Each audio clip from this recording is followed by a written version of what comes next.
सो naxalite movement 1967 में एक Naxalbari area है वेस्ट बंगाल में, दार्जिलिंग डिस्ट्रिक्ट में, वहां पे मूवमेंट स्टार्ट हुआ था बहुत ही छोटे इंसिडेंट के साथ। Hi guys, welcome back to my channel Kitabi Peeli Ladki. I hope you all are doing fine. तो मुझे पता है कि मैंने पिछले महीने सिर्फ एक वीडियो डाली है। अगर आप मुझे इंस्टा पे फॉलो करते हैं आपको पता होगा उसका रीज़न। एनीवेज, आज हम बात करेंगे उस किताब की जो मैंने अभी 2 दिन पहले ही ख़त्म करी है। तो बिना देरी किए चलिए शुरू करते हैं। तो आज हम जिस किताब की बात करेंगे वह है 1084 की माँ बाय महाश्वेता देवी। ये किताब काफ़ी पॉपुलर है इंग्लिश में भी और बंगाली में भी। ये हिंदी ट्रांसलेशन है। ट्रांसलेशन कैसा है इसकी बात भी मैं करूँगी, पर फिलहाल मैं आपको इस बुक के बारे में बताती हूँ। और चूँकि ये किताब हिंदी में है तो ये रिव्यू भी इंग्लिश में ही होगा, बिकॉज़ मेरे ख्याल से ज़्यादा लोगों तक पहुँच पाएगी उस बहाने ही। इस किताब की कहानी बताने से पहले मैं आपको थोड़ा नक्सलाइट मूवमेंट के बारे में बताऊंगी, बिकॉज़ ये जो बुक है ये बहुत ही सेंसिटिव इशू से डील कर रही है और वो है नक्सलाइट्स। नक्सलाइट्स क्या हैं, क्यों हैं, कैसे हैं, मुझे इसकी जानकारी ज़्यादा नहीं थी। तो जो भी मुझे मालूम था नक्सलाइट्स के बारे में वो करंट अफेयर्स से ही पता चलता है कि जहाँ पे नक्सलाइट्स क्या आतंक मचा रहे हैं। लेकिन इस बुक में थोड़ा सा अलग व्यू है, तो आपको ये बहुत जानना ज़रूरी है कि नक्सलाइट मूवमेंट आखिर स्टार्ट कहाँ से हुआ था, तब आप ये किताब पढ़िएगा और इसका रीज़न भी मैं आपको बताऊँगी। तो पहले मैं आपको बताती हूँ कि नक्सलाइट मूवमेंट एक्चुअली कैसे स्टार्ट हुआ था। सो नक्सलाइट मूवमेंट 1967 में एक नक्सलबाड़ी एरिया है वेस्ट बंगाल में, दार्जिलिंग डिस्ट्रिक्ट में, वहाँ पे मूवमेंट स्टार्ट हुआ था बहुत ही छोटे इंसिडेंट के साथ। तो वहाँ पे क्या हुआ था, वहाँ पे ट्राइबल पॉपुलेशन ज़्यादा है। तो ट्राइबल पॉपुलेशन ट्राइबल एरिया में एक ट्राइबल शेयर क्रॉपर थे जिन्हें उनके लैंडलॉर्ड ने असॉल्ट करवाया था। एंड इस छोटे से इंसिडेंट के बाद ये मूवमेंट स्टार्ट हो गया। तो मूवमेंट एक तरह से मैं कहूँ तो एक पीजेंट्स अपराइजिंग के रूप में देखा जा रहा था कि पीजेंट्स ट्राइबल पीपल आए हैं अपने लिए जस्टिस मांगने, इक्वल राइट्स मांगने, बिकॉज उस टाइम में मालूम है कि क्या ही हालत होती थी, लैंडलॉर्ड्स कैसे एक्सप्लॉइट करते थे।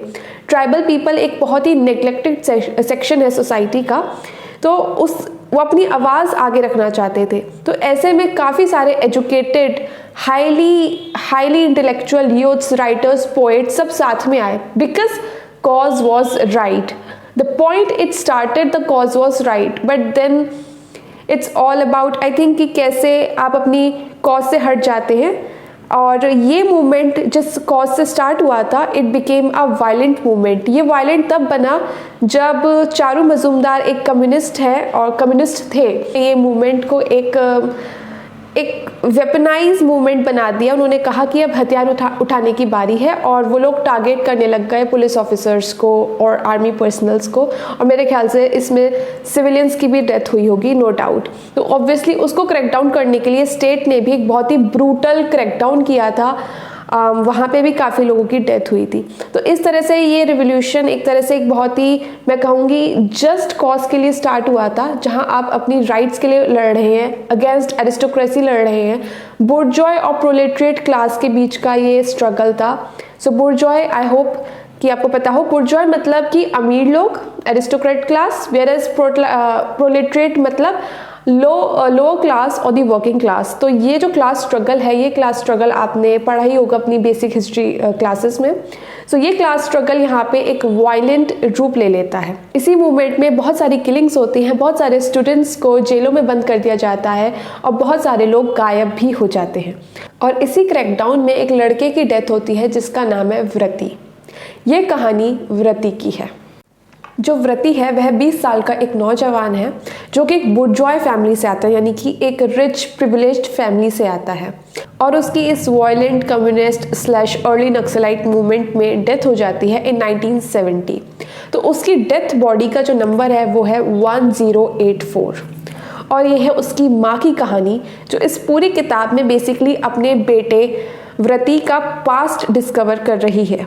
ये वो जानना चाहती है कि उसका बेटा इतने बुर्जॉय, इतने प्रिविलेज क्लास में होने के बाद भी इतना अलग क्यों सोचता था, गरीब लोगों के लिए क्यों सोचता था। और इस डिस्कवरी में उसे पता चलता है, उसे बहुत सारे सीक्रेट्स और उसे बहुत सारे रियलाइजेशंस होते हैं। वो क्या क्या रियलाइजेशंस है वही पूरी स्टोरी है, तो वो मैं आपको नहीं बताऊंगी बिकॉज अगेन वो तो पूरा स्पॉइलर ही हो जाएगा।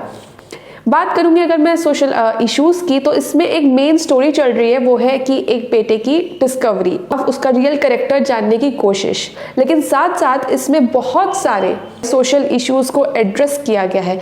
मैं कुछ यहाँ पे बुक से स्क्रीनशॉट्स लगा दूंगी, आप पढ़ सकते हैं।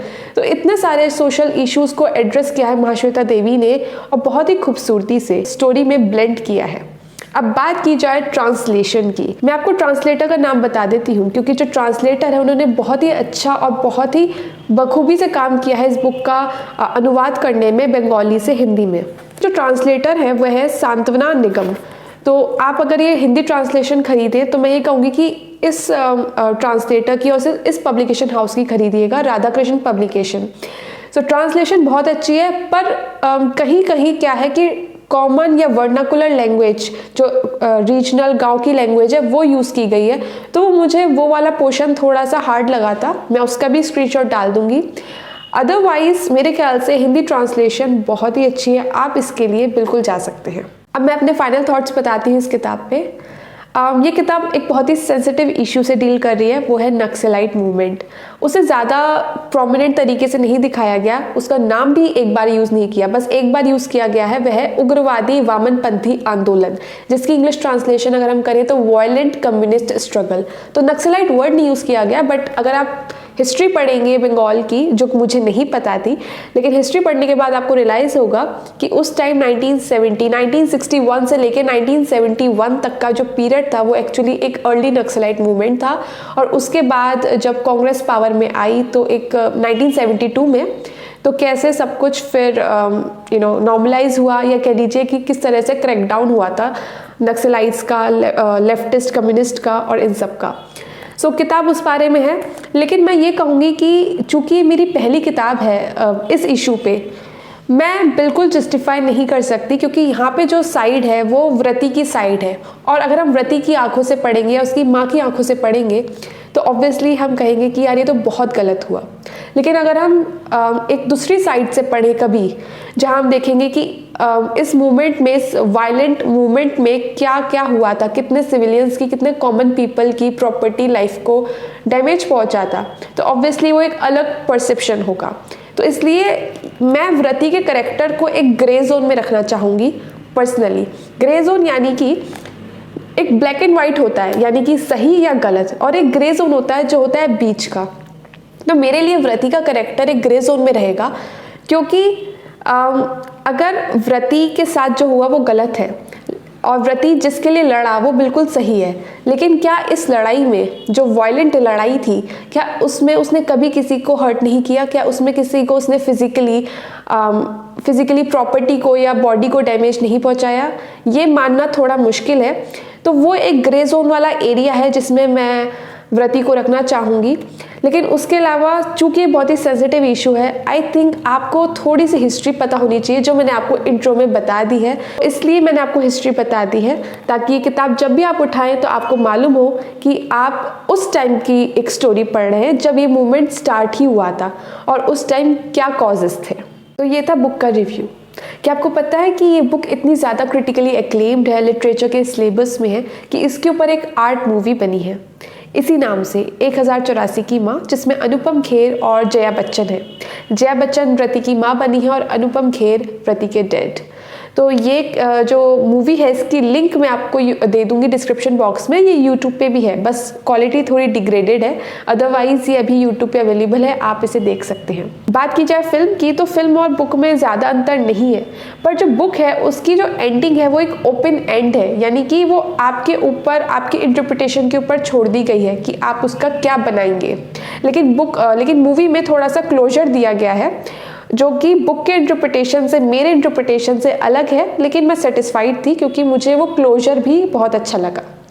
तो आप मूवी भी देखिए, आप बुक भी देखिए, लेकिन ये इशू इतना सेंसिटिव है कि मैं कहूँगी कि थोड़ी सी बेसिक नॉलेज और थोड़ा सा हिस्टोरिकल सिग्निफिकेंस या हिस्ट्री पढ़ के अगर आप ये बुक पढ़ेंगे तो शायद आप इस बुक को ज़्यादा इंजॉय कर पाएंगे। That was the review of the book. अगर आपको मेरा कॉन्टेंट पसंद आता है तो consider subscribing my channel. Thank you.